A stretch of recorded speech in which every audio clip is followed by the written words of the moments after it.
قرآن کې الله تبارک وتعالی فرمایل دي په سورة احزاب دي وقرن فی بیوتکن ولا تبرجن تبرج الجاهلیه. ای مسلمانانو ښځو تاسو په خپل کورو کې قرار پاتې سئ، په خپل چارجوارو کې خپل فرایض منصبې ترسره کړئ. ولا تبرجن تبرج الجاهلیه، او مه راوځئ د جاهلانو په رقم د باندې مه راوځئ. د دې اسلام میږي چې الله تبارک وتعالی د ښځو عزت د ښځو منقبت الله په دا چاردیواري کې ایښی دي. لعنت دی پر دا مغرب باندې چې نن باقاعده زموږ ستاسو په کورو د انجیوز په نامه باندې ګرځي او ښځو ته دا وایي چې ته په دا چاردیواري کې محبوسه پاتې، ته خو باید د نارینه سره شانه به شانه ژوندون تېر کړې، تی ګټې دی هم دی ګټې تی هم وګټه.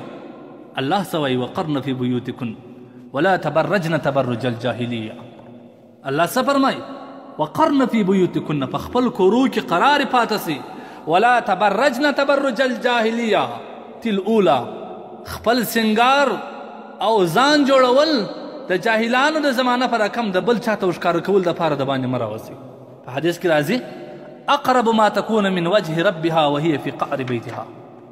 پر ښځو کې تر ټولو زیاته قریب وه خپل رب ته چې الله ته تر ټولو زیاته قریب وي، هغه ښځه ده، هغه وخت ښځه نږدې کېږي الله جل جلاله ته چې هغه په خپل په کور کې په خپل چاردیواري کې دننه پاتې.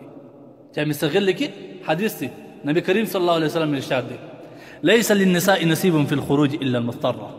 د ښځو دپاره هېڅ حصه نشته چې دا د باندې راووځي، لیکن که چیرې ډېره مجبوري سوه، سخته ناجوړه سوه، ناجوړي ورباندې راله، ناروغي ورباندې راله، هغه وخت به د ښځې دپاره جواز شته کنې نشته. او په بل آیات کې الله تبارک وتعالی فرمایي وإذا سألتموهن متاعا فاسألوهن من وراء حجاب ذلكم أطهر لقلوبكم وقلوبهن. سورة احزاب آیات دی.